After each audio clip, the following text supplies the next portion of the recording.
Hey, weirdos. I'm Elena. And I'm Ash. And this is Morbid.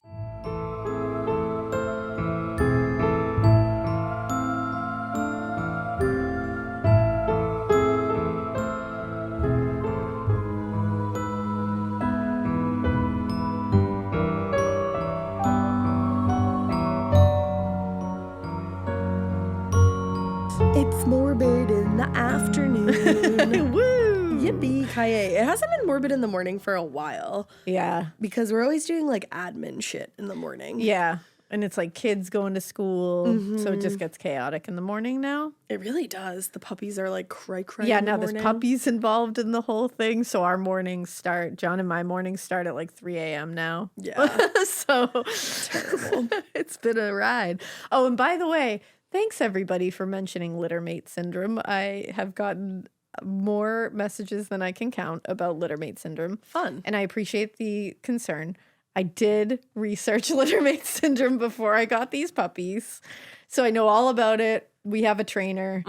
We're very like on it. That's when they're get being separated with training and being separated with sleeping and all that good stuff. They just snuggle together sometimes during the day. The littermate syndrome thing is when they get like too bonded and then they hate you. Yeah, they either like super bond with each other and don't bond with you, or they get super aggressive with each other and can get like dangerous. Oh, like they shit. can get like too aggressive. They'll like with eat each other. Yeah.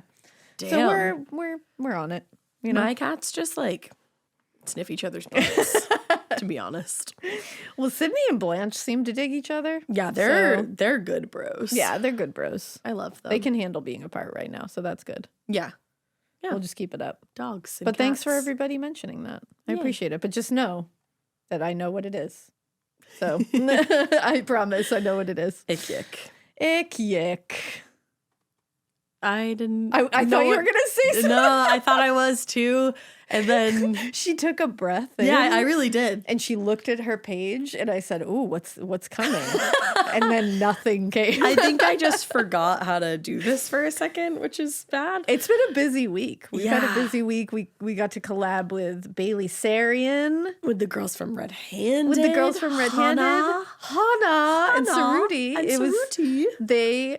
all three of those gals are top fucking notch humans. They really are. Let me tell you. It's so weird, though, seeing that many humans within a 1 week period because Yeah. we live a life where, like, we see each other, Yep. our spouses, and Mikey. And that's literally it. And it's even weirder because we have collabed with Bailey before, But it only was over via the Zoom. internet. And like we feel like we know each other, and then we got to do it this time in person. Right. So we were like, we're meeting each other, but like we're not meeting each other because we know each other now. Yeah, But it was very strange. And then Red Handed was in person too. So it was like, we're Yeah. usually doing these things on Zoom. So it was a whole week of in person getting to hang with pod friends. It was great. It was It's, so like, much really fun. It was fun. just wild. Like, I forgot Yeah. how to act for a minute. Yeah, I always forget how to act. I was like, oh, hi. Yeah. Oh, Hey, I'm Ash. Hey, weirdos. And then they're like, this is life. this is like, Ash, are you broken? like, oh, hey, weirdos. What's going on? They're like, that what? Me checking out at Target. I'm like, hi. Oh, yeah. So, Weirdo. keep it weird. Bye. Just like short circuit everywhere I go. Weird bye. Keep it weird. Bye. Yep, that's who we are. Oh, I feel So- like a robot sometimes, but Don't we all? Don't we all? yeah.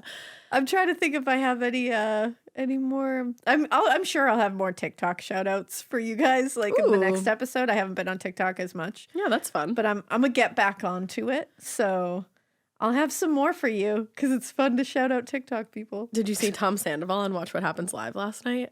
That's something oh, we was could it talk Tom about. Oh, no, Schwartz? God, no. I Tom was like, Schwartz. excuse You me, were like, no, I didn't. No, that happened in an alternate universe. Yeah, it no, did. Tom Schwartz was on Watch What Happens Live, and he told people to hug Tom. No, Tom Schwartz was on, and he told people to hug Tom Sandoval if they saw them. And did you see Lala's Wow. response to that? No, but I She bet it said, was awesome. we're not going to hug him. We're going to atomic wedgie him, which I was like, yeah, that's pretty epic. Like, pretty don't put your epic. hands on anybody else, but But atomic wedgie, atomic Tom Sandoval. wedgie, I like it. That I mean, welcome to VPR corner for a second, but crazy. man, I can't wait for that reunion, guys. And it's not happening until like the end of May. I know you keep telling me that, and it's almost like you punch me in the face every time. Well, you it's tell me because that. if I remember it, I feel like I've been punched from I within know. my face, so then I have to outwardly punch you in the face, but like figuratively. Yeah, You know? it makes me sad though. I don't want to wait that long. I don't either. But Ariana looks phenomenal. She looks so fucking good. The revenge dress. Oh my god! Shouldn't we all be so lucky? Shouldn't we all be that goddess? The baddest bitch on the planet. Right? She really is. But you know what? I have a long one for you today. I'm here for it. There was really no way to transition There out of isn't. Vanderpump Rules into true crime, but There never is. We should probably begin with Vanderpump Rules, get into chit chat, and then go into the story because it's probably an easier segue. yeah, Sagu. But who knows? Who isn't that? Where did I hear Sagu? Was it The Office? No, it's and that's why we drink. Oh, they say that? Yeah, Sagu. I was Oh, like, I want to shit. give him cred because I remember hearing that word. I like Sagu. Yeah, I like it a Sagu. lot. And I like it. That's why we drink. Hey, I'm Christine. Hey, what's up? We love you. Okay, well, yeah. So we're going to be talking about what's one of my favorite things in the entire world other than old Hollywood. Socialite. An old socialite. I fucking love it. And we're going to be talking about Doris motherfucking Duke. Oh, let's go. And she's actually one of the most like famous socialites Yeah, she in is. America. From the very start of her life, she had access to quite literally all the money and all the power in the world. Wow. But weirdly, she spent a good portion of her life like bouncing from one disappointing relationship to the next. Unfortunate. Yeah, every time she entered a new relationship, she was more and more jaded from the last one, and it was kind of a pattern that was taking shape. Doris really seemed to be losing control of herself and her emotions toward like the middle part of her life, Not great. which could be part of the reason that she is linked to the suspicious death of one Eduardo Tirella. But because he appears in like the later portion of her life and there's a lot to cover before that, we're going to start at the very beginning before we give too much away. Let's go. Because I know you guys don't like if we give too much away. So I said, No way. I won't do it. I won't. I will cater to you, my little babies. And I meant that lovingly, not like you're being a baby. I meant like you are my babies. I meant you are my bebés. My bebés. Actually, Moira Rose is on the other side of my mic right now. So Doris, she was born on November 22nd, 1912. And from the time she took her first breath, she was among the rarest class of individuals, set above and apart from other Americans because of all the money she was born into. It's a whole lot of money in this motherfucker. You know what I mean? You know what I mean? You know what I mean? Well, like, yeah. Cardi. Totally. So her father was James Buchanan Duke, better known to his friends and family as simply Buck. Buck. Which I'm like, if you have a motherfucking name like Buchanan, don't you dare shorten it to Buck. Yeah, don't. Buchanan Buchanan. is beautiful. Yeah. I mean, But- come on. He could do whatever he damn well pleased because he was one of the richest men in the world. And he was one of the richest men in the world because he had inherited his father's tobacco company and also a power company later.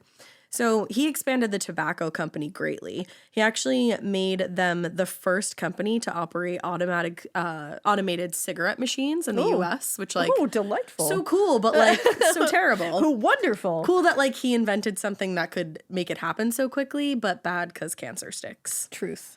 So by 1900, he had gained control of a lot of the competing brands, and he consolidated all of them and formed the American Tobacco Company. Awesome. Yay! So happy about that. This is wild. Eventually, he owned almost 93% of the tobacco market in the U.S. Wow. and a power company on the side.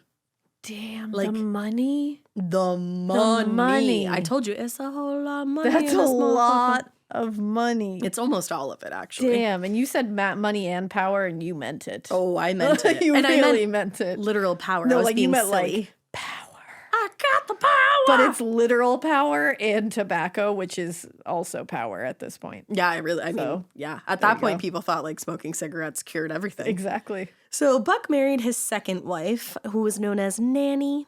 That's what they called her because her name was Nanaline, I believe is how you say it. I love a nanny. Yeah. My grandmother was nanny. Yeah. My kid's grandmother is nanny. My kid's grandmother will also be Nanny because Yeah. my soon to be mother-in-law is Nanny. Yeah. And she spells it just like our nanny did. oh, I love that. which makes me happy. Yeah.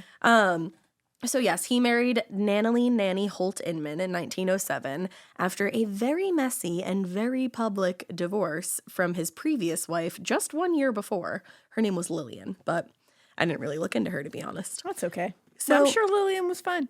Who really knows? Because they got divorced. It could have been him. It could have been her. Could have been not my anything. business. But Nanny, she's my business. Nanny. She had become a young widow in 1902 when her husband, wealthy industrialist, is that how you say that? Yeah. Thanks. William Inman, he died in 1902 from what is listed as diabetes, but in all likelihood, it might have been alcoholism. Yeah. Yeah, but diabetes will do.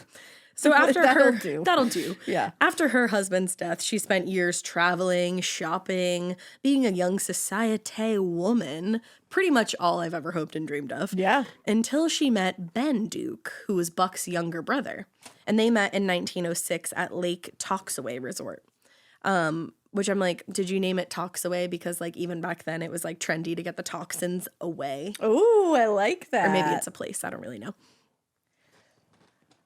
But who really cares what it was? I mean, maybe you do, but whatever. The meaning changed the entire course of Nanny's life is the point here. Ben ended up writing a letter to his older brother and told him, quote, "I have met the most beautiful woman in the world." Essentially trying to set his older brother up with this sexy-ass lady. Good for him. And guess what? What? The plan worked. What? And by the next year, Nanny and Buck were married on July 24th in a small ceremony in Brooklyn. Oh, adorable. Yeah. Now, Nanny, she brought a huge inheritance to this new marriage, and also her son from that previous marriage, Walker Inman. Buck initially actually wanted to adopt Walker because, he would be a son. He would go on to carry the Duke legacy. An heir. It would be wonderful. But Walker was like, fuck all of that. He didn't care. He literally said that. It's a direct quote. Yeah. I don't know where I found it, but it's direct. He was not interested. He made it clear from a very early age that he did not wish for Buck to adopt him. And they actually fought a lot over their years. Like a ton, but especially more and more as Walker got older. And the fights led Buck to worry that he was not going to have anybody, especially like a child, to leave his fortune to or to carry on his name. Yeah. Like he's like, well, shit, this is all going to end with me, and this is like an amazing empire. Yeah, that like I've you built. can't just let it float off into the ether. That would suck so Yeah, bad. a stranger take it? I know, right? So luckily, in the spring of 1912, that all changed when at 42 years old, Nanny discovered she was pregnant. Whoa. Right? Which, like, must have been crazy back then, too, Yeah. because, like, we know a lot more about pregnancy now. But, like, in 1912, I feel like that must have been a little scary, Yeah. you know? Yeah. Like, I don't think she expected to find herself No, pregnant. definitely not in 1912. Exactly. Now, that fall, she went into labor actually unexpectedly. And Doris, our girly girl, but, like, not really, was born in the master bedroom of the Buck and Nanny's rented house, which was on New York's 78th Street.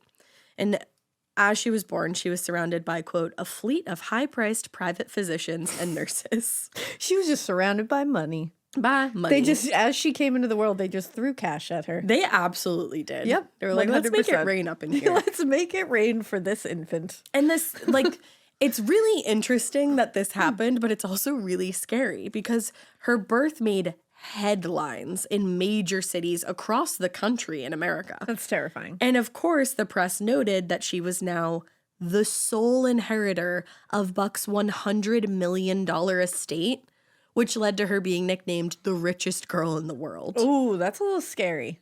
Right? That's a little scary. And you know what? Maybe I'm thinking of it in like a now age where like social media is so scary and things fly so quickly. But I mean, back then the news was the news, obviously. But it was like social media kind Yeah, of. it's like, oof, that's a little scary. And A lot to put on a baby. a lot to put on Yeah. a baby and on her family to Yeah. shield her from. And by the way, so his estate was worth $100 million then. Today, that would be worth $3 billion. Whenever you bring me into a place of billion, my mind cannot No. comprehend a billion. No. Like a billion. That's Like, watching Succession the other night, they were talking about some deal and they were like 10 billion. And they were just saying it like it was it like, sounds fake. here's a Cobb salad. Like it was just like, it was Would you so like an egg with that? normal. And I was like, billions? Like Billions. Billion literally sounds fake to me. Billion exists? Like, that's so sure does. crazy to me. It's wild. Yeah, just ask, Shiv and Logan Roy. I will. It exists. It exists. And they throw it around like Monopoly money over there. I mean, Watch when you get to Succession. billion, I feel like it is fucking Monopoly money. Yeah, at that point, it's got to be like, whatever. What's scary is I was never good at Monopoly money, so I don't know. I was about never that. a Monopoly gal. I am gonna go on the record right now. I fucking hate Monopoly. That's a bold stance to take. I will, you know what? I'll stand with you, Okay. but only because I cannot remember the last time I played Monopoly. No, me and either. I never remember it being a good time. It's never a good time. I never do. Whenever it was like brought forth that we were gonna bring out the Monopoly board, Yeah. I was like, I would rather go lay in the middle of the road. Yeah, you're gonna bring out Clue. Let's motherfucking Sit down. go. We'll make a night of it. Yeah. I got Kids Clue for my kids It's recently. really cool. It's so much fun. You have to figure out who broke the toy. That's what you do in Kids Clue. Because like I'm That's not going to introduce them to hilarious. murder like right now when they're 7. Why not? But I know it's What- crazy. what do you mean? But man, they love that, and they keep asking me to play the adult Clue, and I'm like, not yet, not yet, just because of the basis of it. Yeah, you It's a don't little need to hard like to explain. One, I don't want to explain that to you, and 2, you don't need to go to school and talk about like the butler was murdered in the kitchen With the candlestick. Oh my God. Like, wow. But Kids Clue, who broke that toy and what toy was it that broke? Yeah. That it's sounds cool. fun. It's fun. It's all the same characters. I like that a I lot. love it. But yeah, Clue, I'm all about. Monopoly, not so much. No, fuck Monopoly. Too much. But Doris, But Doris Duke. she's you know? rich as fuck. And from the moment she was born, it was clear her life was going to be very, very different than anybody else's life around Yeah. her. Buck was also a huge germaphobe, and he was like incredibly protective of her. So he bought a private Pullman car that he named Doris. That way the family could travel around New York just like totally isolated from the general public. But the car was stocked with champagne, cigars, and staffed with a full-time chef. So wait, this is a car for the child? And like the family. But like he got it so that the child wouldn't be like just wheeled around in a little I thought you meant this was literally just for the child, and it was like stocked with champagne, cigars. tobacco. He bought it when they had the child. Damn. It's kind of like when you get like when you have more than 2 children and you get a third row. Yeah, like you get the bigger car. You get a rich little baby to give all your inheritance to, so you get them a car that's stocked with all that shit and a chef. That's sick. Which I was like, but where does the chef cook though? Like, Yeah, that was my first question that I was going to have about that is like, what's happening there? What kind of chef is it? Is it only a salad chef? he's a full-time chef. He's a full-time chef. so So also it's like is he just hanging out in that car always all the time? That's not good just for at you. the ready? I don't And know. it's like where is everything up to code? I don't think there even was a code Is back then. is the temperature of everything right when Probably he starts not. cooking? I don't know. Like I don't know about it's gonna that. get real fumey up in that car. Yeah, I'd rather just stop and get some burgers on the way. Yeah, too much going on. Yeah. But Buck also hired what was described as a battery of nurses and bodyguards to protect his daughter. Get it. Because he was rightfully convinced that she had become an attractive target for kidnappers. Yeah. Since everyone was like, hey, this bitch has $300 billion. Yeah. You know? Wait, Yeah. no, 3 billion, not 300 billion. excuse me. That'd be That's- insane. Yeah, that would be wild. That would be crazy. And you know what? I don't blame him. I don't He's got either. billions of dollars. He can afford to do it. do whatever the fuck Yeah, he wants. Do it, man. It's for your kid. But that's the thing. When she had been born and dubbed the richest girl in the world, it opened the floodgates, and tons of letters were starting to be sent to the family on a regular basis, begging the baby for money. Like, she can't even write you have back. always been people, and Yeah, people- You know, like people- people always take it that extra mile. People stay people. They do. Yeah. True. Like you said that, and I was like, "What the hell, guy?" And then I was like, "No, that that's makes not sense. shocking. No. That's really not." Open up your Venmo. Yeah. The thought of someone kidnapping her for ransom wasn't far-fetched. So Buck was spending money to protect his daughter out of pure fear and constant paranoia. And when he wasn't doing that, he was showering her and his wife with like super extravagant gifts and artwork and antiques, like craziness. Sounds sick. Sounds like the life of, is it the life of Riley, did Yeah. they say? It sounds like that. Yeah, it is. Is it Riley? Is it Riley? But from the moment she arrived in this world, there was a very loud and clear message being conveyed to Doris that you could have whatever the fuck you want, whenever the fuck you want, and there is nothing that can't be bought because you have the means to do so. And herein lies the problem. All of that other stuff, you're like, that sounds cool. Beautiful. Awesome. Yeah. Yeah, why not? You got the money for it, do it. But then when you get to that part, you're like, and there it is. That's the issue. Exactly. That is the issue. Exactly. Because that doesn't make a great adult. No. Or an easy to deal with adult. No. No. So shortly after Doris was born, the family actually moved back to Duke Farms, which was their 2,700 acre in Hillsborough Township, New Jersey. It's actually cool to read about Doris because she's from around here. I know, that is cool. She spends most of her time in New York, New Jersey, and Rhode Island, actually. Oh, that's funny. Yeah, like the Newport Mansions will become a thing in this. The Newport Mansions, they have such like a cool mystique about them. Oh my God. Like they're so Knives Out. They like are. They're so like murder mystery. Yeah. They just got that vibe about it. I just love it. I was like looking at some of them online as I was doing this story just to see, because I've never been inside of one. Have you? No, I don't think I've actually been inside the Newport Mansions. You can though. Like they're Yeah, they do tours and stuff. I want to do that. And I think like part of them isn't like Salve Regina, that campus, like some of the mansions are part of it or something. Probably. I think it's like a beautiful campus. Oh, love that. I didn't even know that. Just saying. I just said probably because it sounded good. Probably. Oh, do you ever sit down on your ankle and then you go to move your ankle to the opposite way and you're afraid you're going to break it in half? All the time. That just happened to me. So like bear with me a moment. All the time. Fuck. Fuck. So they moved back to New Jersey to their, this like small, quaint little farm with 2,700 acres. Now, in addition to the NBG. Just a move couple, right past that. Just a few acres. Yeah. But in addition to the main house, the property included more than 40 other buildings. Damn. 9 lakes. 9 lakes. And 1.5 miles of stone walls. Huh? So before Doris was born, the property had actually been open to the public. Like they were welcome to come stroll on the grounds. There was a lot of diverse wildlife that could be spotted. The landscape was beautiful. It was like visiting a park. But when the family returned, Buck was way too scared of having the public roam the property while they were there. I don't blame him. Yeah. Especially because a lot of interest had peaked in his family. Yeah, of course. So he closed the property, and he said it was said he effectively kept the world from his daughter and keeping his daughter from entering the world. That's tough. And it's like, the thing is, totally protect your kid at all costs, but you can't cut them off from the world. I know but I understand why that was so hard. Yeah, totally. To balance, because it's like, how do you balance that? Because I'm sure, especially in that position. I was just gonna say, like, I'm sure every parent feels that to a certain degree. Like, you want to shelter your child as long as you can, but then to enter like all the money that they had into it, it's scary. That's when it gets like really, really tough. Mm-hmm. But I don't know. I feel bad. Like that's a shitty, like I know I'm saying I feel bad for like billionaires. I'm not saying that. No. But I'm saying like that position, I feel bad. You feel bad for this that father. You're worried about your kid. Yeah. Yeah. You're like parent to parent. Parent to parent. You can know? relate on that There's level. so much in common. Not many more.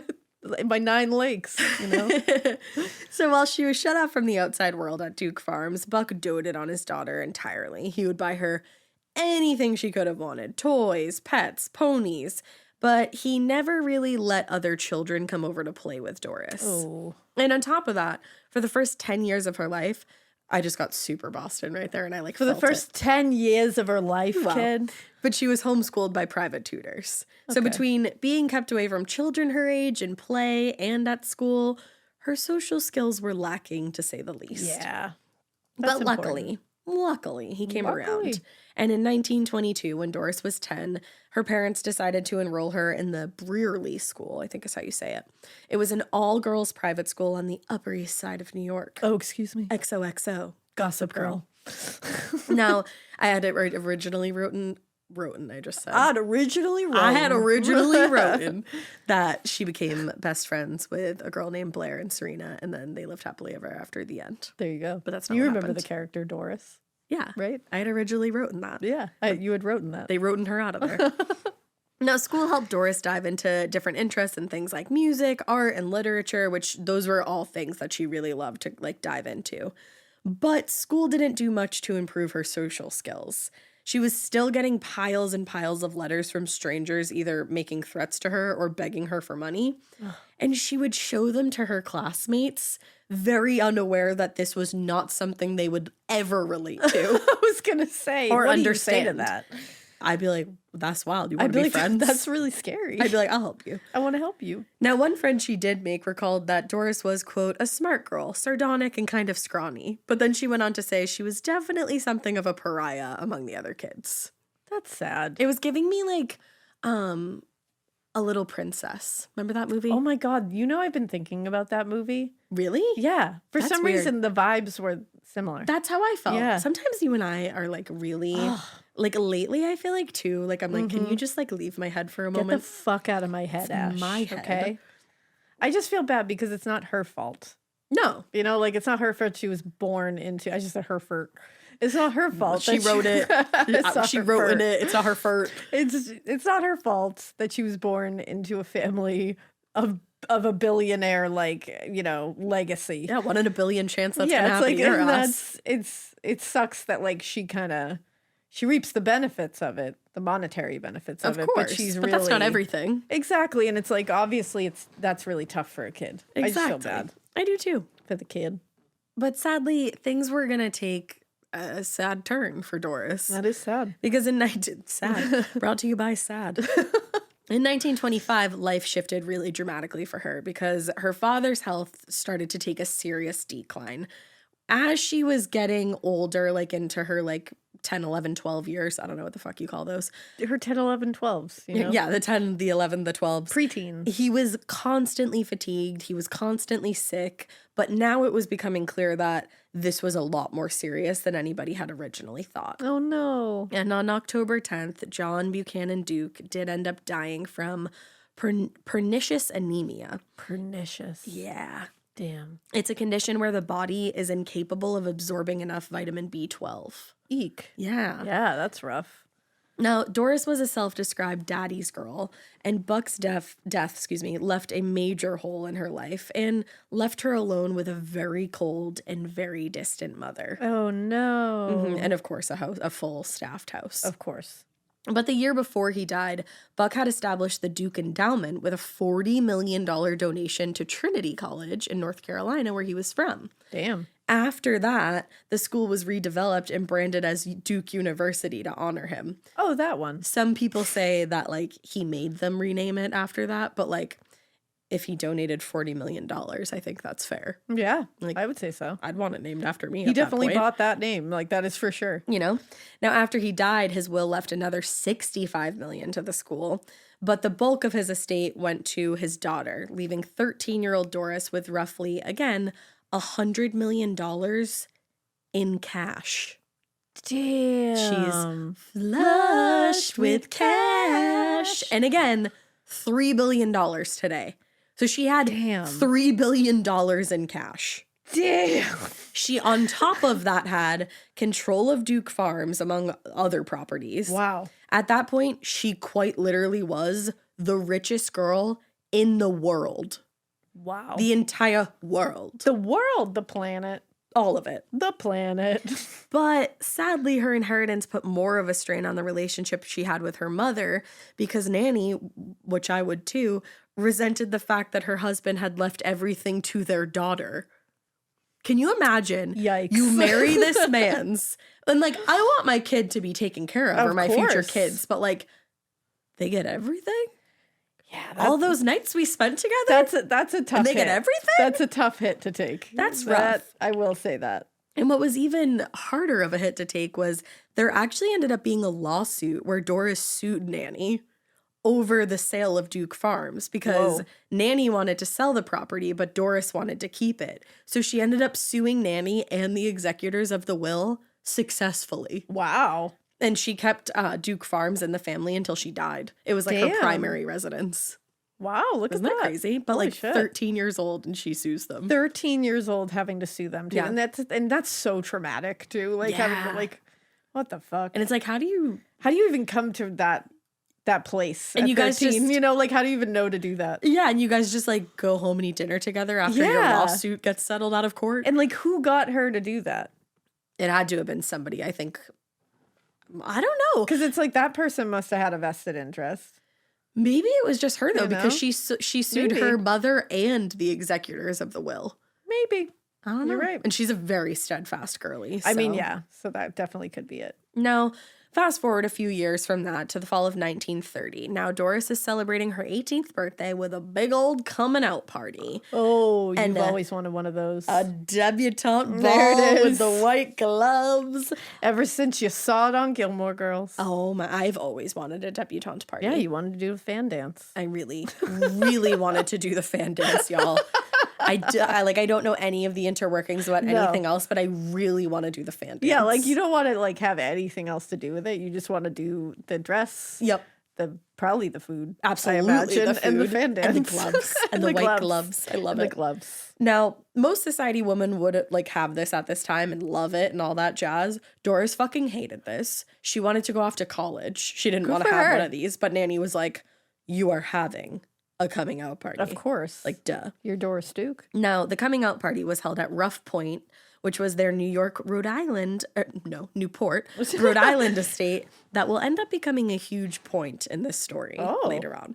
But it marked Doris's entrance into high society. High society. In the world of the elite and the wealthy American families. Cha-ching, cha-ching. Which all sounds pretty terrible if you ask me. But like the food and the white gloves and the fan dance, sign me up. Into it. So the coming out party, like I said, definitely meant a hell of a lot more to Nanny than it did to Doris. Nanny was was a member of what was referred to as the old guard, which is just like the old high society the women. original. It's like it's like how it meant more to Emily Gilmore than it did to Rory. And Lorelai. Exactly. Now, so she took the rights and responsibilities of society life very seriously.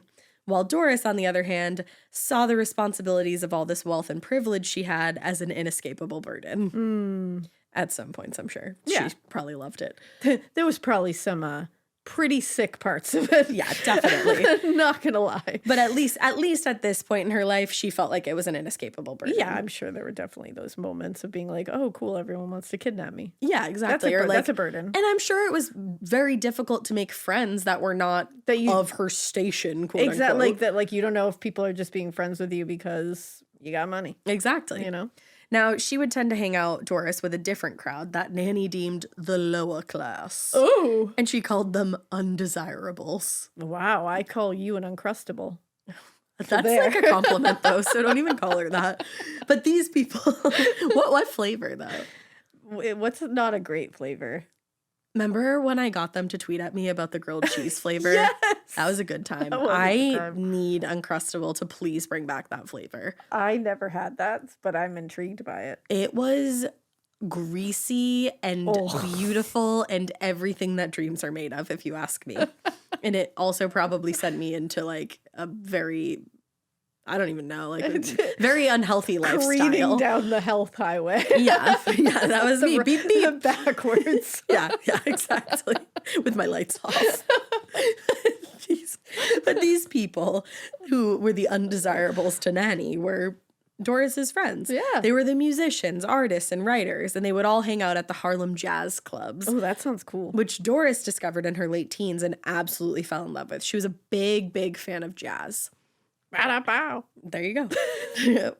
What did the Watch What Crappens guys call the lady? Trixie Monaco. Trixie Monaco. Go listen. If you love Bravo, go listen to Watch What Crappens. Ronnie and Ben are chef's kiss. And we love them. We do. Now, try as she might to express her disinterest in the high society life that was so important to her mother, Doris could not escape the responsibility or the pressure of her wealth. And the most important expectation that she was faced with was finding a husband that her mother felt was a good match for her status and social position. Oi. Now, Nanny tolerated Doris's art and musician friends from the Harlem nightlife, but they would literally never do for a husband, in Nanny's eyes. Yeah. Now, Nanny had her eye on another man in Doris's life. Oh. I don't know why I'm getting Southern, because I they're like not it. even Southern. But this guy was Jimmy Cromwell. He was an aspiring politician, and he was also the sole heir to a fortune that was made from investment banking with one J.P. Morgan. I wonder if he was also related to the family from Halloween Town. It's entirely possible. I couldn't find any valuable sources on that information, but you should look into it. I'm going to look into it, I think you should. you know. Do you know Marnie? Do you? Jimmy? Halloween is cool, okay? What's the skeleton? Is it Benny the skeleton? Yeah, Benny. He's my favorite. Yeah. But Cromwell, he sounds like a big creep. He's not like Benny. That's not great. He had his eye on Doris since she was just 16 years old, and he was 33 at that point. So And I'm out. what's that TikTok sound? We're like, that's weird. But as they got older, the relationship was actually encouraged by Nanny Duke. I hate that. And friends of the Duke family. They all felt that, quote, a merger of the two families would strengthen their position and consolidate their wealth. Ew. So they were like, yeah, it's totally fine that he's been hitting on her since she was 16. Will it make us richer? Let's go. Let's go, girls. Let's go. So Jimmy and Doris, they actually did end up marrying in 1935. Doris was 22 and he was 39. Okay. The ceremony took place in the library of the Duke's New York home at East 78th Street, which I'm pretty sure is where she was born. Oh. And was described by the New York Times as unostentatious and somewhat mysterious, which is the theme of my wedding. Thank you. And good I night. like the somewhat mysterious. Somewhat. Not entirely mysterious, Not totally. but somewhat. But there was a little mystery in there. And I like that. unostentatious. And unostentatious. I like it. Yeah, I feel that. I'm into it. They're like Tom Sandoval and Rachel. Oh. Their age gap. I was like, well, in what way? Their age gap That's in the, true. in the creepiness of it all. There you go. Yeah. Now, Doris had made it a point to shield herself from the press throughout her entire life, and that's why the wedding was as private as it was. She was Unostentatious. very, very private, and I feel that too. Now, she and Jimmy made a quick exit after the wedding. They headed to the harbor, and they got on board an Italian ocean liner that was bound for Egypt, which was where they would spend their honeymoon. Oh, okay. Right? My friend actually just went to Egypt. Hi, Holly. And it looked so fucking beautiful, and now I want to go to Egypt. Let's go to Egypt. Okay, cool. Now, in the years before Jimmy and Doris were married, Nanny was really confident, like I was just saying, that his wealth was sufficient. She seemed to think that his intentions with Doris were genuine. She never thought he was a gold digger. Until the stock market crash of 1929. Uh-oh. Then she said, I think he might be a gold digger. You know what? She started getting a little skeptical of Jimmy Boy there and his motivations to marry her precious daughter. Because the financial crisis had caused his family to lose a large amount of their fortune. So he was kind of clinging to his relationship, and it seemed to be a way of keeping up appearances and maintaining a lifestyle that he'd gotten used to. Oh, no. Versus like being in love. Yeah. But still, no matter how right Nanny might have been about this man, her constant criticism of Jimmy only seemed to push Doris closer to him. Uh-oh. It was like Doris wanted to Yeah. spite her mother any chance she could get. Of course. Defiance was kind of a pattern in her relationship Seems with her like mom, whether it was the coming out party, the wedding celebration, or even the marriage. If Nanny thought it should be one way, Doris was like, cool, I'm gonna go the other way. I'm so sad that Nanny was not like a radical nanny. I know. And I mean radical in the way that's like radical. Rah. Yeah, like rad. She's not so like rad. radical. Yeah, no. I was like, She I don't kind of think, seems a little radical, I think actually. she maybe was. But Yeah.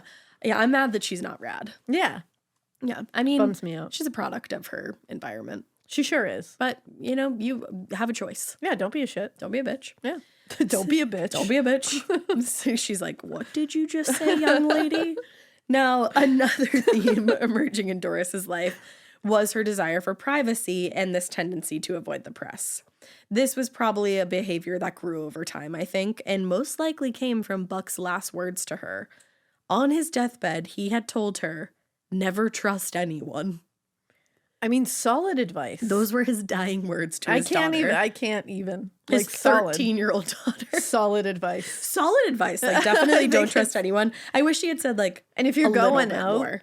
if you're going out, That's all. You're like, I gotta throw something important in here. That is solid advice to throw out at the buzzer. Like, also, like, go see what you want to see in the world. I mean, I hope an I love you was thrown in there. I'm sure it was. I bet it was, because he loved his daughter. And I'm sure maybe that's what it led up to. Maybe it was like this whole thing, like, I love you. I never want anything to happen to you. Fly, fly, little bird. Follow your It was dreams. all these wonderful things. And it was like, follow your dreams, travel the world, but don't trust anyone. And that was the end of it. Maybe I'll give my kids that advice when I die. I think it's good advice. I would. I'm already handing out that advice to everyone I know. Don't trust anyone. Don't trust a hoe. I'm not giving it to people I don't know because I don't trust anyone. Well, especially if you don't know them. But anyway, she was probably right to guard her privacy. Because, like we know, since she was a child, it was this endless line of strangers asking for money, threatening her safety, or prying into her personal habits to write about them in tabloids. Sounds awesome. And even her mom kind of had a way of slipping in and out of those categories, especially when it came to 1, money, and 2, how Doris's choices would affect her social status. Ugh. It was like Nanny I think she had good intentions at her heart, but it was also always layered with like, well, how will people think of us? I think it's literally, and I know, like, it's like Emily Gilmore. It's like Emily Gilmore. It literally is. It's like there's times when you're watching that show and you're like, fuck yeah, Emily. Yeah. Like, you love them. Like, Right. I know you love them. I know you want what's best for them. And then there's times where you're like, God, Emily, what the fuck? Shut your mouth. And it's always to do with like appearances. Yeah. And like what is like socially acceptable. And I think it's just like that is a product of how they were raised. Totally. Unfortunately, The the old time God. period, the society they were in. It's so surface level though, all of it. is. And that's what sucks is like Doris was looked at on such a surface level from her own mother. Yeah. No, it's Yeah. true. And the reason why I think she was like she did love Doris and had good intentions is because she was really, really worried about Doris getting together with Jimmy. Yeah. So worried so that she actually, before they were officially married, hired a private detective to dig into Jimmy's life. Hell yeah. Which I think was, again, a mixture of caring a lot about her daughter, but also like what could come out. Yeah, I'm making sure that you aren't going to tarnish my legacy here. Exactly. Mm-hmm. Now, it could have tarnished her legacy in her eyes because the investigation, for one reason or another, led her to believe that Jimmy was a gay man. Oh. And that would not be acceptable for her daughter, which is lame. Yeah. Now, of course, she warned Doris, but I can literally picture Doris rolling her eyes into the back of her head and not giving a shit. Yeah. Because she's like, cool, Mom, bye. And Hasn't she told probably me. thinks at this point that her mom's going to say anything to Yeah, make of it so that course. she doesn't marry Jimmy. Mm-hmm. Now, whether it was because Jimmy wasn't necessarily interested in Doris physically or not, signs of a troubled marriage began almost immediately after they got on the ship headed for Egypt. According to one biographer, quote, they had delayed sex to enjoy the ship, but they retired early. She slipped on a negligee. Jimmy asked his bride what he could expect in the way of annual income. Wow. So, like, Those are two different things. She's trying to go a little spicy and Yeah. celebrate the mirage. Of course. The marriage. The mirage. I was gone for a minute, but I'm back now. I literally died. Like, actively died. You might have heard some of that, actually. I don't think It's- we cut it. Entirely possible that you heard me die slightly. Yeah. But I'm back now. She's back. Here I am. So, yeah, she's trying to get a little spicy, and he's just focused on his yearly projections. Yeah, I assume. I'm just getting ready for taxes. Which, like, imagine, like, the night after you get married or, like, a couple nights after, you're like, ooh, like, let me put on this outfit where I look a little cute and, like, let's go. And he's like, so, like, how much money are you going to give me annually? I'd be like, I fucked up. Can you sign this tax form for me? Like, God. Like, yeah, that's not good. Yeah, so this night laid the foundation Uh-oh. for a marriage where Jimmy constantly wanted more when it came to money, and Doris wanted more when it came to intimacy. It was not ideal, but at the same time, a divorce would have been a scandal. So Hey, you brought it back. they went on as a married couple for a good while, with both of them just maintaining affairs on the side, trying not to get caught by the press. Wow. Yeah. Now, the marriage finally did fall apart, though, in early 1943, and it was a messy divorce. Oh, no. Doris told the press that Jimmy was a reckless spender and he was constantly demanding more money, and Jimmy pointed the finger back at her and revealed a ton of the affairs that she had had throughout the years. Oh, did she say, like, same to you? Yeah, pretty much, I'm sure. You too. Direct quote. But the court did end up siding with Doris, probably because she had more money and influence. Probably. Jimmy got literally nothing, and he would spend years contesting the divorce and still begging for more money. Oh, no. So the divorce from Jimmy, it really marked the beginning of a new era for Doris.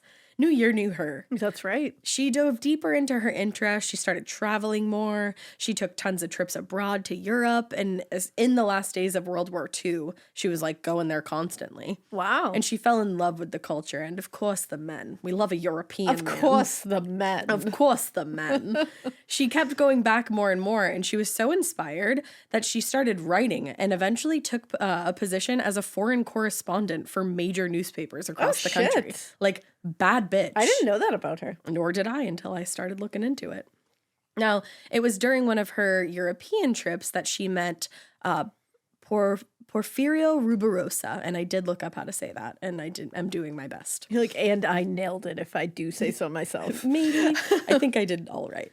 Now, he was a Dominican diplomat and actually the former son-in-law of a Dominican dictator. Oh. So he was a little messy. He was a little messy. A little bit of a lot going on. Now, Rubirosa was usually on the fringes of violent political movements. Oof. And a lot of people were really fucking terrified of him. Yeah. One, because he was perfectly fine being aggressive. And two, he had major, scary political ties. Eek.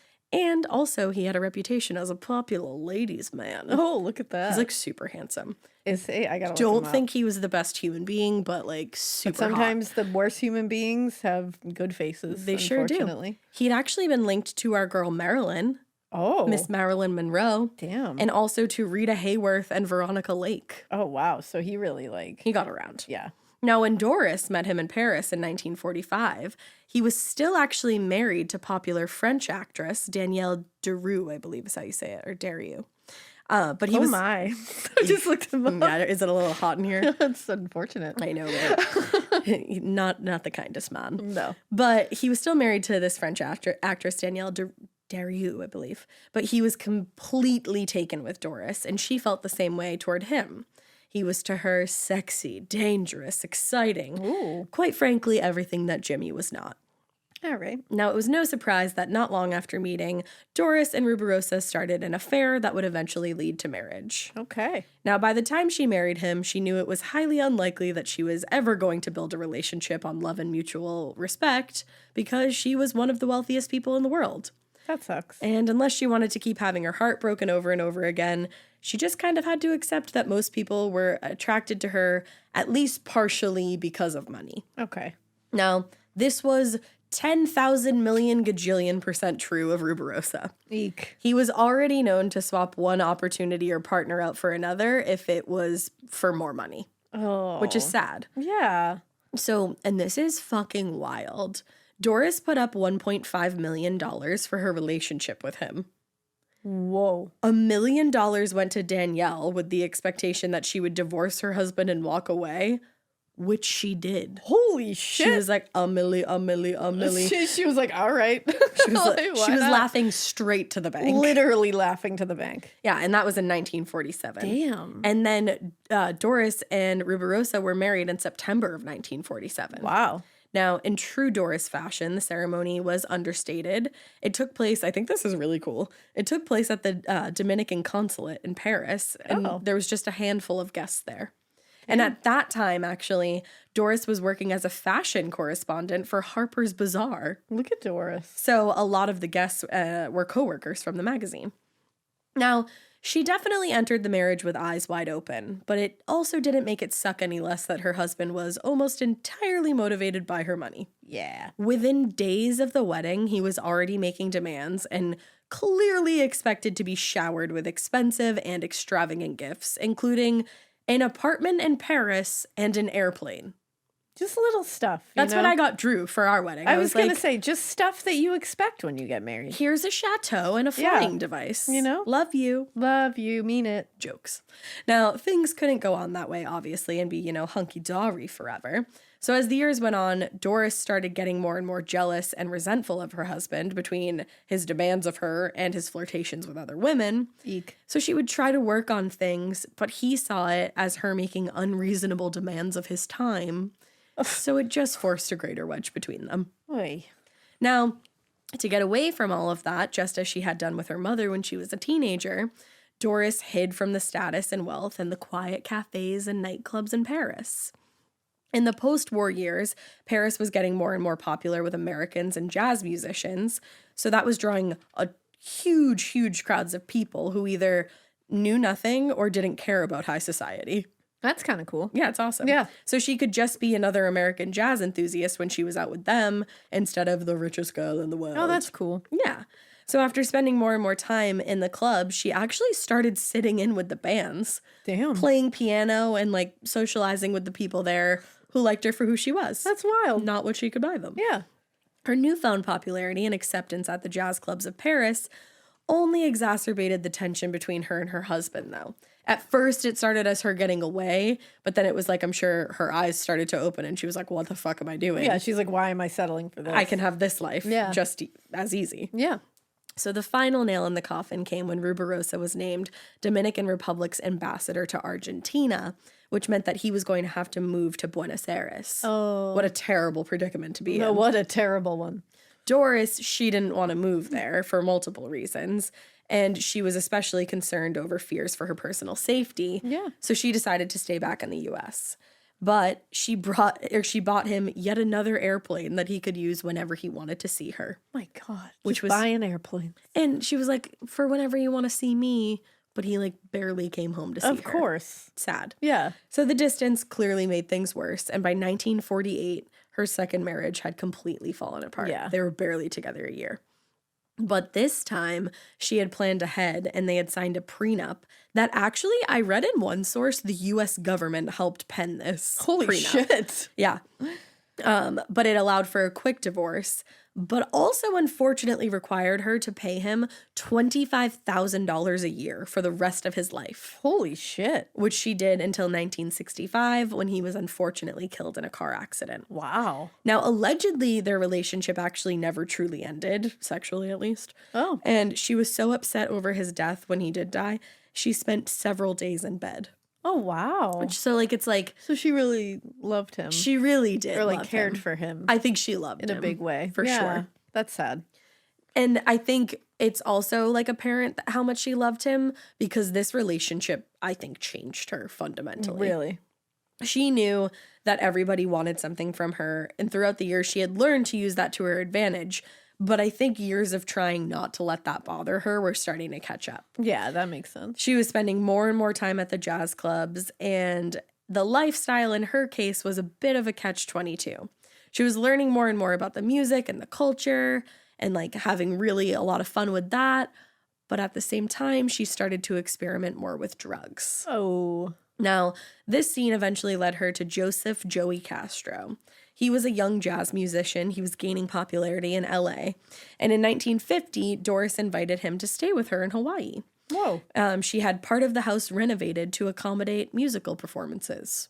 You know, Oh. as one does. I was just going to say, that's what everybody renovates their house for. Yeah, like my boyfriend's in a band, Yeah. so let me just renovate part of my house for him. Of course. Now, she had cultivated a lot of relationships with the people in the jazz scene, and a lot of these people she considered close associates, but Joey was one of the few people that she actually considered a close friend. They shared a passion for music, but he also understood things about her that a lot of people had overlooked. Like, she struggled massively with social anxiety, and he understood that and could help her. Yeah. It was actually the reason that kept her from actually pursuing a career in music or performance was her social anxiety. Oh, that's sad. I know. Social anxiety sucks. It does. I Yeah. get social anxiety. Me too. I think it everybody makes things does. very difficult. Just like varying degrees. Oh, though. yeah. And I think hers was like on the higher end of the spectrum. Yeah, for sure. But eventually their friendship, Joey and Doris here, grew into a romantic relationship. Oh. And in 1953, Doris actually bought a home for them in LA where they could unwind. Unwind. This is my unwinding home. I was going to say, you just have a home I unwind in that one. We make music in that one. We unwind there. We sometimes eat cereal in this one. This is where we watch The Price is Right. And this is where we watch the spooky stories. Exactly. Imagine. Now, according to her biographers, Doris's purchase of the house in LA, quote, implied a commitment to Castro. But she had only made the decision to buy the place after her on and off again relationship with another man, novelist Louis Bromfield, appeared to be going nowhere. Yes. Now, the end of the affair with that man's freed up more of Doris's time, so she refocused that time to her relationship with Joey. Now, by 1954, Joey had actually assembled a small jazz combo with Doris, and they were performing together in small clubs with Doris in disguise, so she couldn't be recognized. Oh my God, she is like Duke Silver, Ron Swanson. Bitch, I literally wrote that in the script. Oh my God, I love that. I literally wrote that. I love it. I also said I couldn't help but picture her wearing a Sia wig and playing a saxophone. Right? Yeah. Right? All I could think of was Duke Silver. Oh my God. I'm obsessed. I love it. So it wasn't quite as stimulating as her last relationships, but this relationship with Joey, was comfortable and familiar for Doris, and also allowed her to pursue her love of music. Yeah. It was a bit out of convenience, I think. It sounds like it. Unfortunately, again, it was a lifestyle that put Doris in close contact, I'll say, with a lot of questionable characters. Yeah. Including those who were more than willing to sell her drugs. She's getting a little more on drugs throughout this time period, which we all know doesn't lead to wonderful, wonderful things. No. Always. Now, by 1956, Doris's world had undergone a dramatic and unexpected transformation. In a very short amount of time, she had gone from introverted socialite to secret jazz performer. And this is where I wrote, it's giving Duke Silver. She was literally traveling around the world at this point, performing in some of the most prominent jazz clubs, of course, still in disguise. And while she may have been privately living out her fantasies, she was I think she was really going through it, I think, mentally. And then I think the drugs didn't help. Yeah. And she couldn't ignore the reminders of a lot of past failures starting to creep in around her. That year, Louis Broomfield died, and it was the first of several events that hit Doris really hard. Oh. After he passed, she learned that Rubirosa, because this was before he had passed too, had married socialite and her former rival, Barbara Hutton. Uh-oh. And the disappointments and heartbreak caused her to retreat even further into her secret lifestyle, which made her dive even further into drug use and casual sexual encounters. Oh. So, by the early 1960s, her relationship with Joey Castro started to become more strained because of that. Yeah. Mostly because she was also reluctant, to fully commit to their relationship. Joey really wanted to get married, but Doris was like, no. And according to her cousin, Pony Duke, Doris loved Pony Duke, isn't that great? Doris loved Joey's music and appreciated his companionship, but, quote, was not about to get married again. She didn't want to get married again. She'd been scorned twice. I was going to say, you can't really blame her. So instead, she, quote, orchestrated a strange sort of marriage ceremony that was not really a marriage ceremony to appease Joey. So I think she low-key, made a fake wedding. I was just going to say, so what you're saying It is... seems to me like he was very much under the impression that they were legally married. But she to just her, made it up. It was like, nah, this is, not for realsies. Wow. Yeah. Okay. Now, the sham marriage did ease tensions for a little bit, but the fights were going to start back up again. Yeah. And by the end of their relationship, the arguments between Doris and Joey had not only increased in frequency, but also intensity. Uh-oh. They usually ended violently. Oh, no. And things took a dramatic turn for the worse in June of 1963, when during one of these intense arguments, Doris grabbed a butter knife from the kitchen counter and allegedly stabbed Joey in the arm. Oh. That's not a normal fight. She stabbed him, y'all.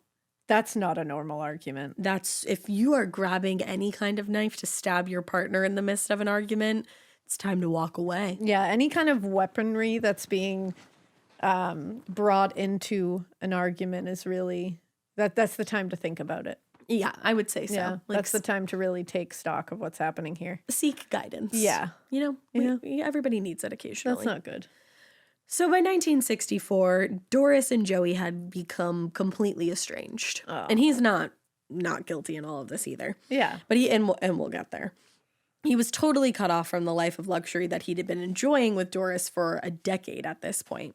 So as a result, he filed a shit ton of lawsuits and divorce suits demanding financial compensation, anywhere from $5,000 to $150,000. Oh. I guess it just like depended on how he felt that day. Yeah, you know. Yeah. But he also wanted part ownership of the house in LA. Now, among other things, his suits alleged that they had been married twice. First in Rhode Island in 1956, and then again in Philadelphia in 1960.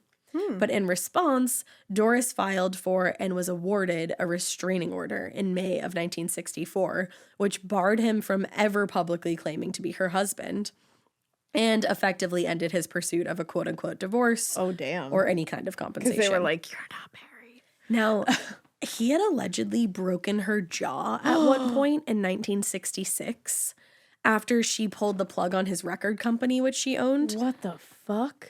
The morning after, she fled to Hollywood to go to Newport with her designer and a man that would soon be at the center of this story, Eduardo Eddie Tirella. Uh-oh.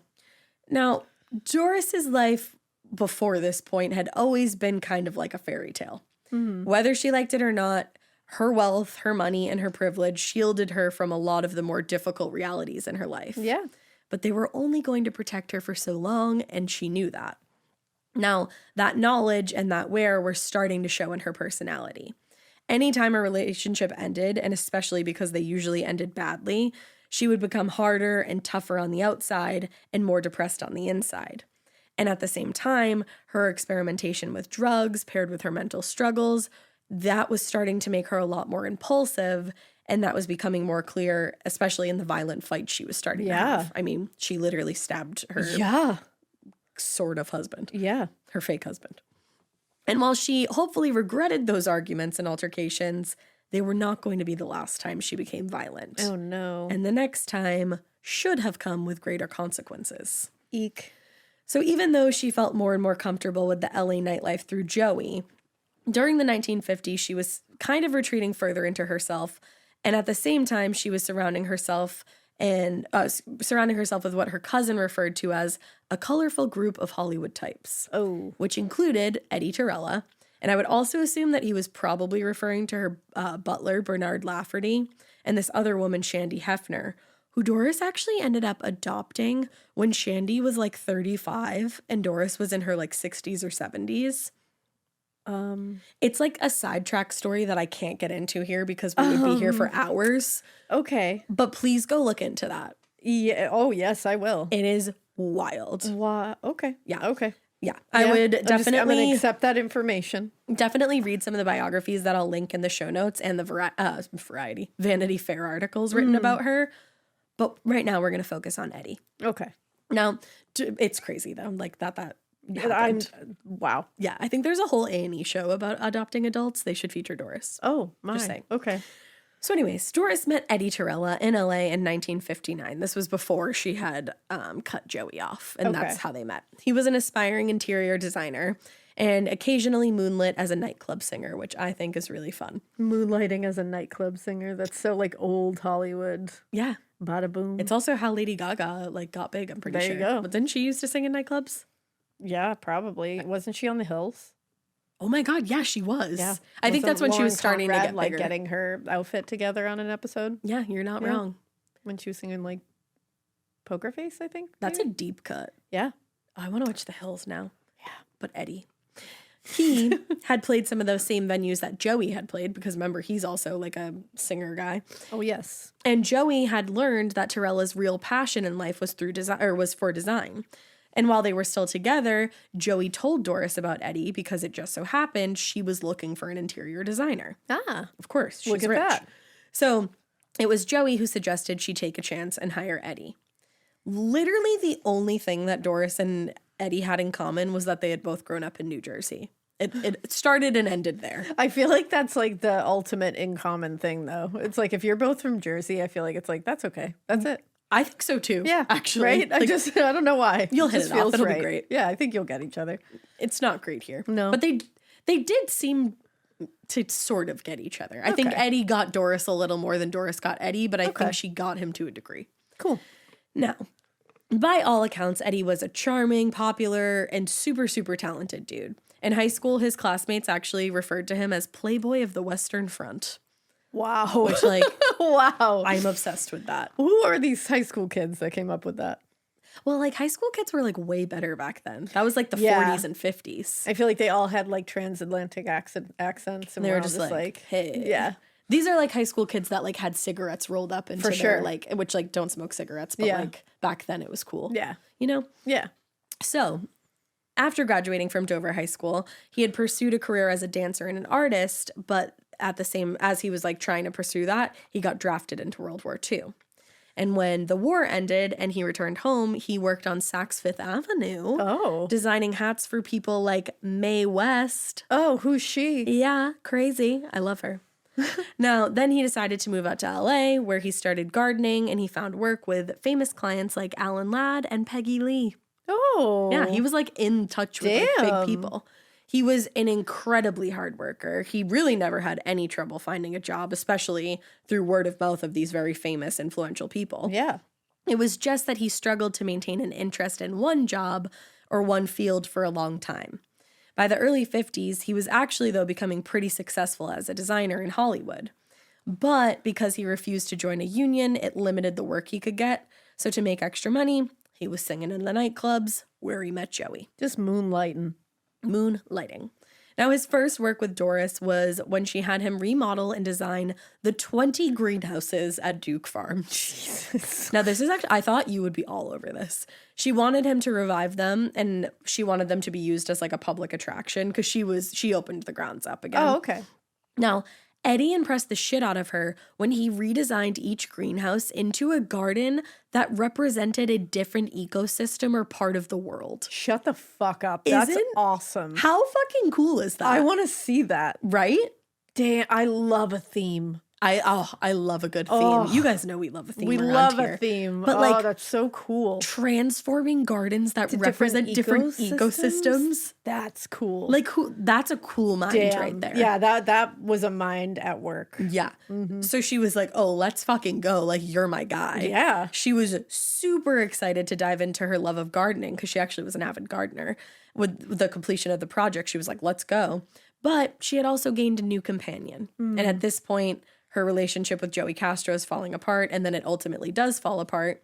So she wasn't interested in a romantic relationship with a man. She just missed companionship, which she had found in Eddie. Mm-hmm. And he was the ideal companion because he was a gay man. He wasn't after her for like love or anything like that. She knew that he would stick by her and not lose interest in her sexually. And at the same time, he was funny, talented, and also nice to look at. Now, according to Pony Duke, Eddie, quote, was the mixture of masculinity and taste that Doris Duke found so very attractive. And the perfect ornament for Doris as she aged. An ornament. I was like, wow. Damn. But her dramatic and theatrical aesthetic was also a perfect match for Eddie because he was just starting to make a name for himself in the theater and film industry. Very multifaceted man. Oh, okay. Oh, he was a handsome man too. Wasn't he? I was just looking at him. Super handsome. Just Don't look looking at him. much. Now, like, I know, really good. Just like, he looks friendly, doesn't he? He does. He's got a friendly face. I like his face. I'd give him a little smooch, but probably not because he'd be like, get away from me. I'd give him a little smooch. A little smoochy kiss if you watch Bluey. Smoochy kiss. Now, before long, Doris had actually made space for Eddie in all of her houses and apartments, which there's a lot of them. Yeah. He always had his own room wherever they went. He could have privacy when they traveled together. But aside from him getting to like sleep in his own space, Doris was starting to dominate all of his time. Because remember, she doesn't have a man's right now. And she's somebody that needed to have someone. Yeah, I'm starting to see that about her. She treated Eddie like a romantic partner in all ways other than sexually.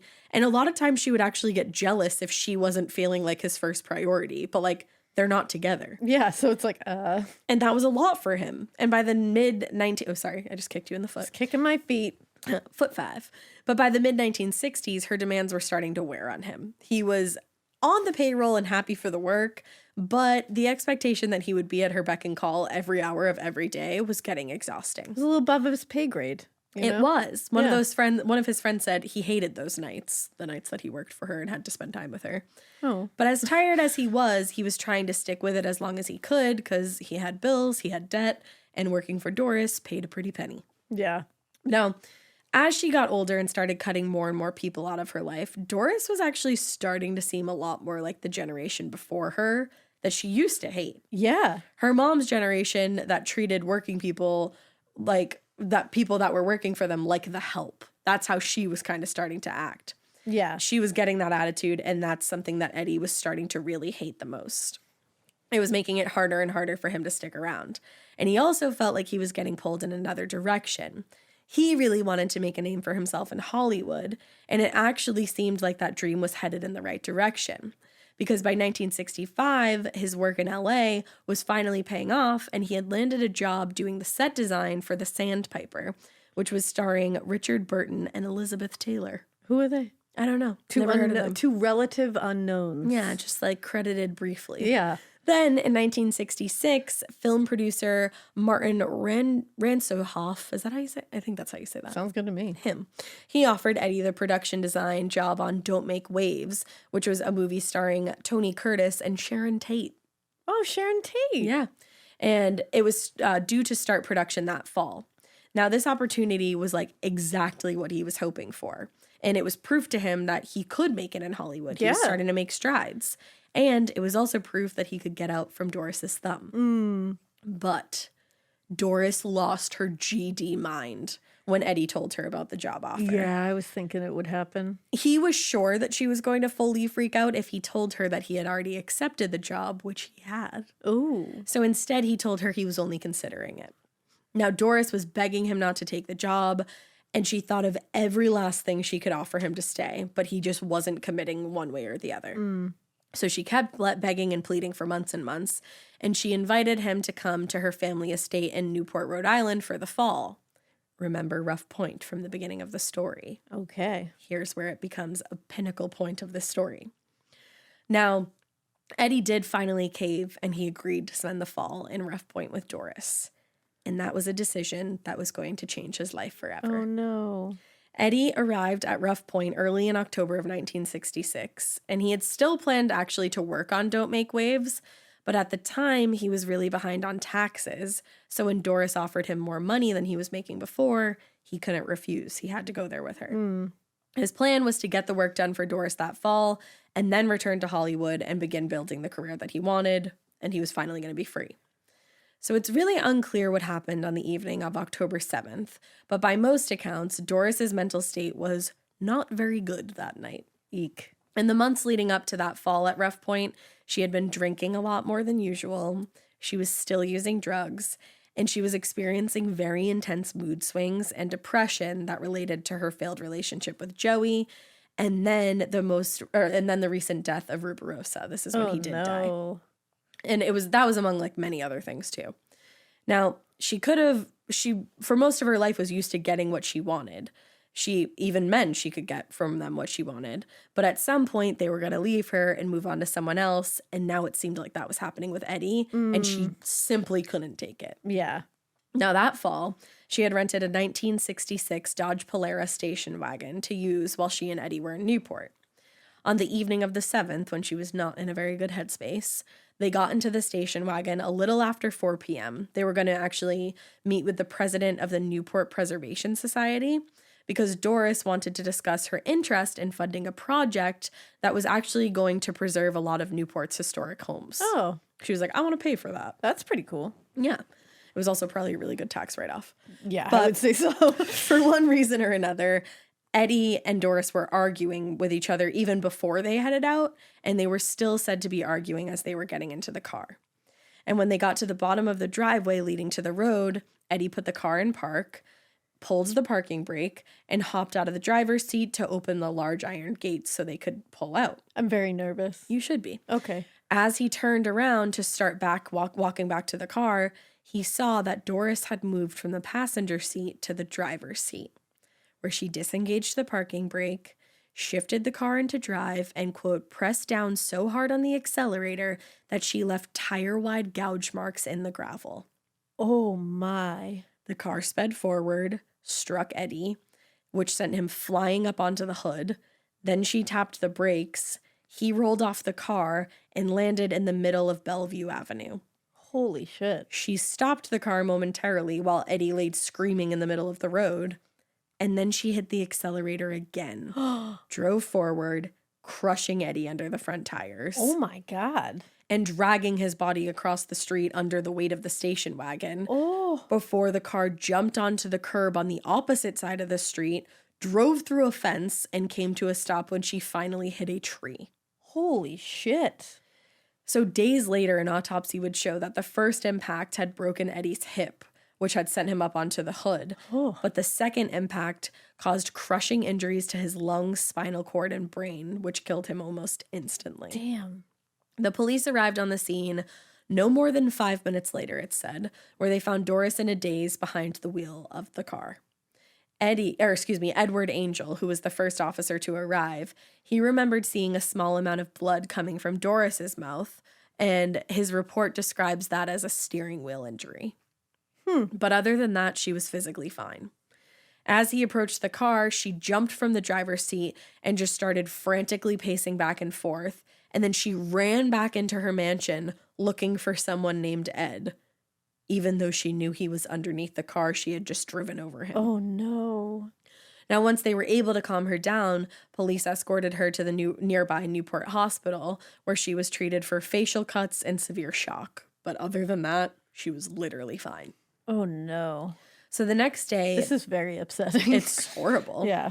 The next day, the local paper, the Newport Daily News, ran with the headline, "Doris Duke kills friend in car crash." The article was very light on information and noted that police chief Joseph Radis, quote, could not be reached for comment on the case. Ooh. And reporters were told that he would not be available that day for questions. It would actually be 2 days before the police chief made a statement to the press about the death of Eddie Tirella.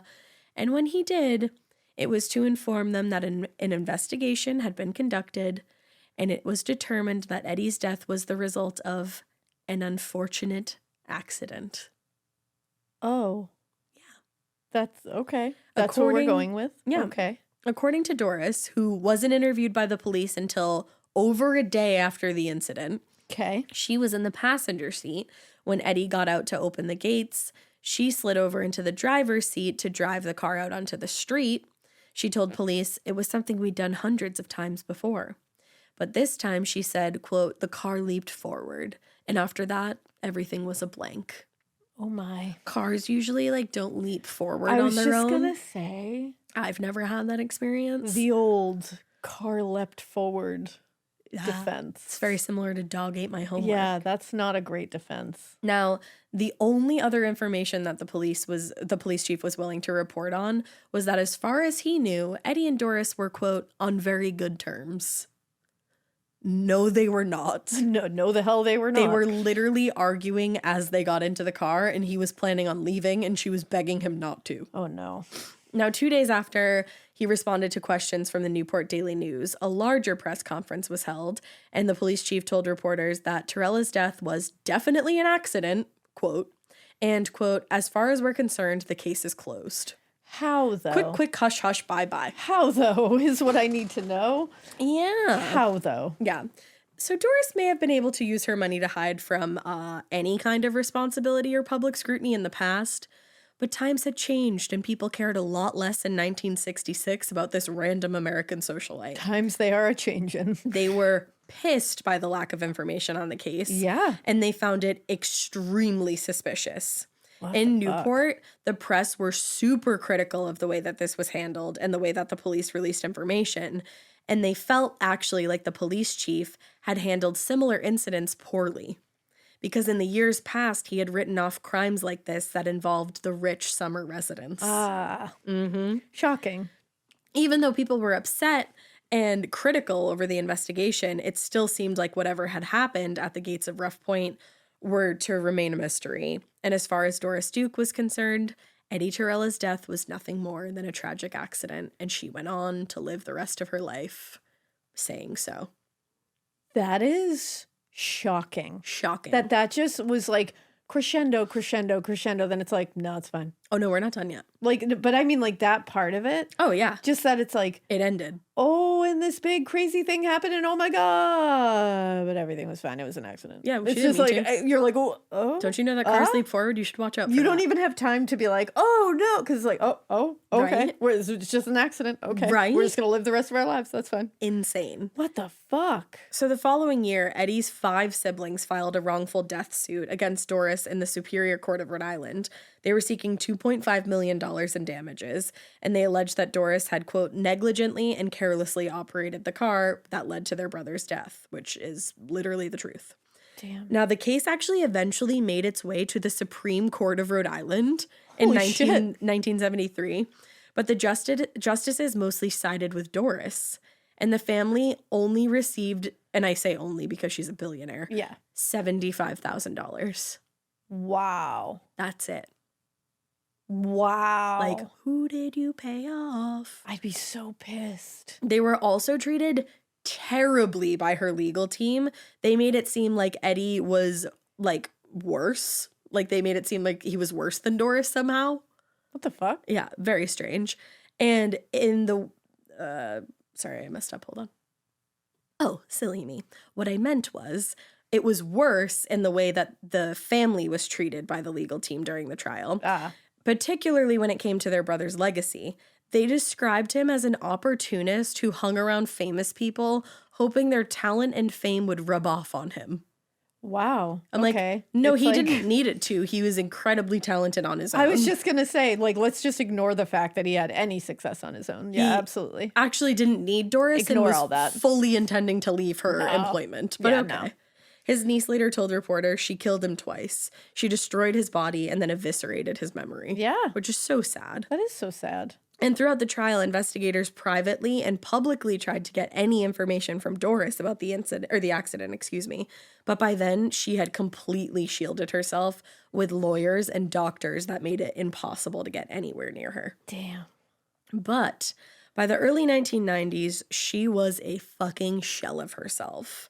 After Eddie's death, she pulled even more into herself, and she became almost entirely reclusive. And more people were cast out of her circle. In the end, there was only a very small group of doctors, lawyers, and quote-unquote hangers-on who hoped she was just going to leave them something in the will. Ugh. When she turned 79 in 1992, allegedly her butler talked her into getting a facelift, and that started a slew of health problems. Oh. It would go on to include a broken hip, a knee replacement surgery, and a severe stroke in the fall of 1993. Oh, man. And on That shit is so scary. right? Like the stuff that can happen from plastic surgery like Oh, that. yeah. Like And when you hear about like implants and stuff, like the scary stuff, like health problems that can come from it. It's crazy. Watch really Michelle Visage's documentary on there you that. go. It freaked me out. I was like, okay, never.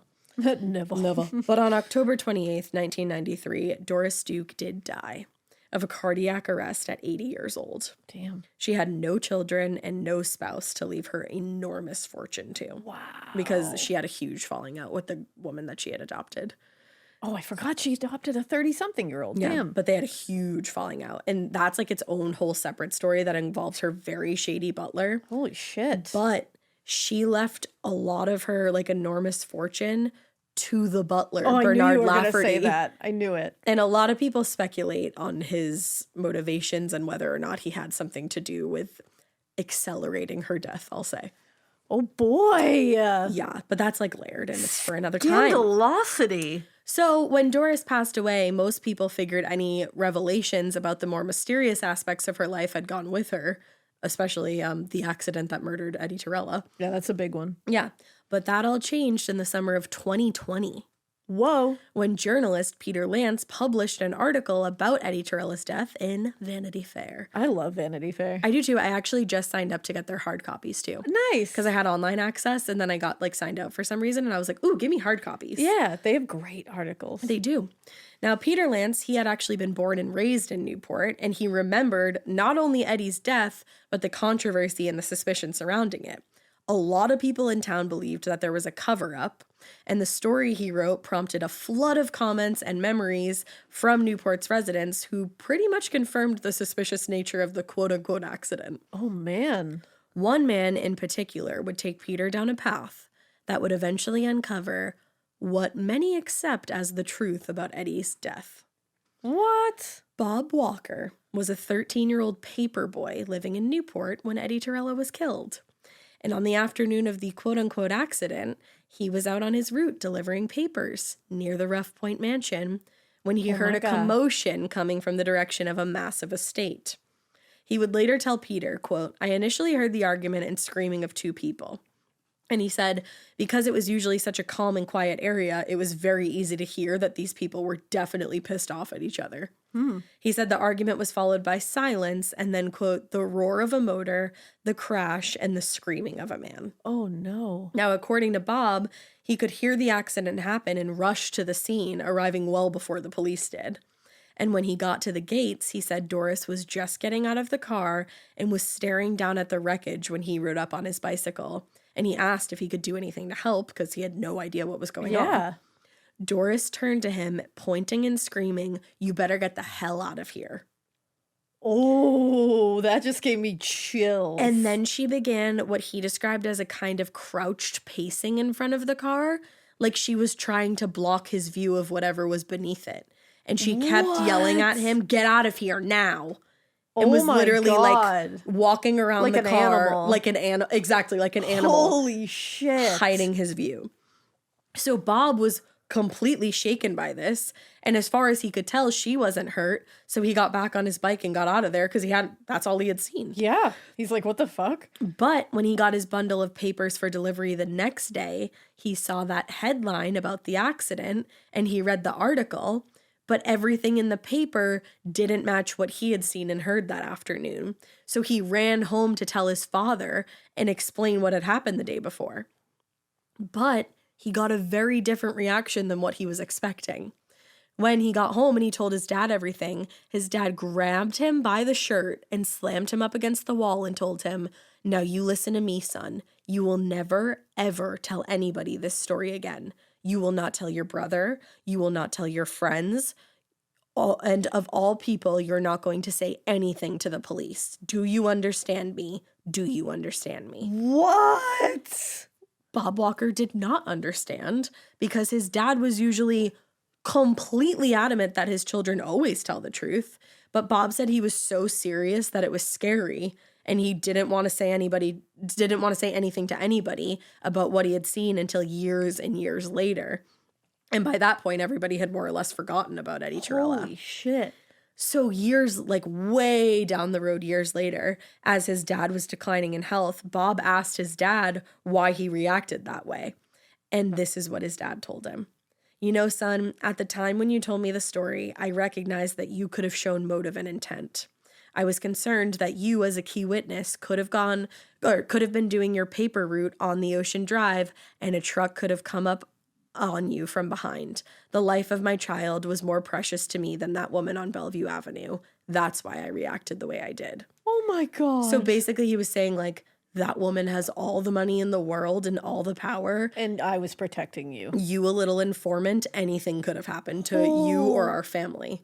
And I love you more than I love anyone in this world. Oh my God, I got full chills. Because at first I was so mad at Bob Walker's dad when I first read it. I was like, what the hell? See, in my head, I was like, he's scared. 'Cause you're a mom. He's scared. Yeah. Like, he's scared that something is going to happen to his kid. And he's like, I don't give a fuck about anybody else. Right? I care about you. When I found that out, I was like, I'm literally crying right now. Because I would be the same way. You don't give a fuck about anybody else. Exactly. I'm protecting you. Exactly. Damn. And the thing is, even if Bob had gone to the police and spilled everything that he had seen that day, it wouldn't have made a difference. No. Because Doris was spending all that money restoring the homes in Newport. So it wouldn't have made the only difference it would have made was putting Bob in danger. Exactly. So, but literally the reason why Eddie's death was covered up is because she had so much money and power. Damn. And she was doing so much for the community that they were like, okay, we're just it gonna didn't let happen. it go.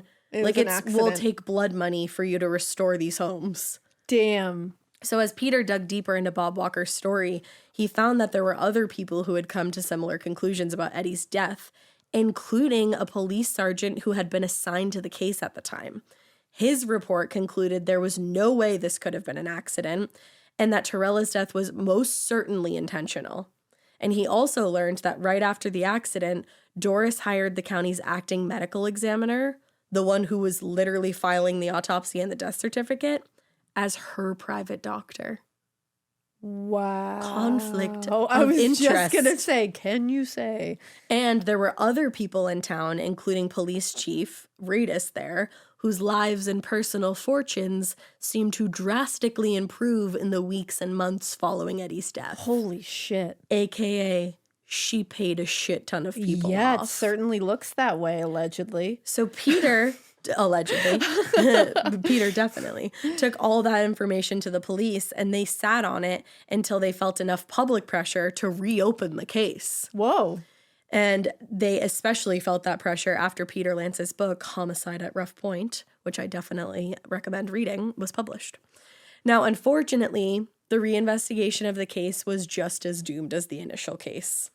And just after a few days of review, the Newport Police determined, quote, that new evidence presented in the book is insufficient to warrant further investigation. I love that they were like, we've thought about it for 48 hours, and we decided that after that long think on it, we're not even going to look into it. Yeah, like that. Cool.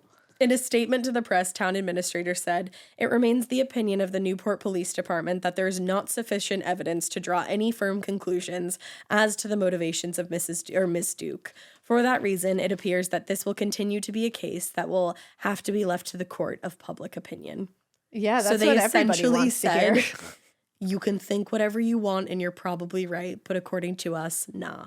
We're going to agree to disagree. But as far as Peter and pretty much all of the residents of Newport, Rhode Island are concerned, the police had all the evidence that they needed to prove beyond a reasonable doubt that Doris Duke intentionally murdered Eddie Tirella. But it seemed that even 30 years after her death, nobody wanted to fuck with the Duke family name. Wow. Trust no one. Trust no one. And that's the really, really sad story of the death of Eduardo Tirella. That is very sad. Right? Damn. Bonkers. What a story. A bonkers story. What a life. What a legacy. Right? What Not a great one. downfall. Yeah. Like shit. I definitely recommend looking even more into Doris Yeah. because I'm sure that felt like a very long episode. I think it might have been. But there was so many things that I ended up skipping over because we could have just been here for hours and hours. That's a wild story. She lived a crazy ass life. Yeah. And at the end of it, she wasn't a great person. Allegedly. You know? Just Maybe saying. the car hopped forward, Maybe as do cars that. do, they do leap forward sometimes. Allegedly. Allegedly. That's all there is. Allegedly, that's it. So, allegedly, we hope you keep listening. And we hope you Allegedly, keep it weird. Allegedly. Love you.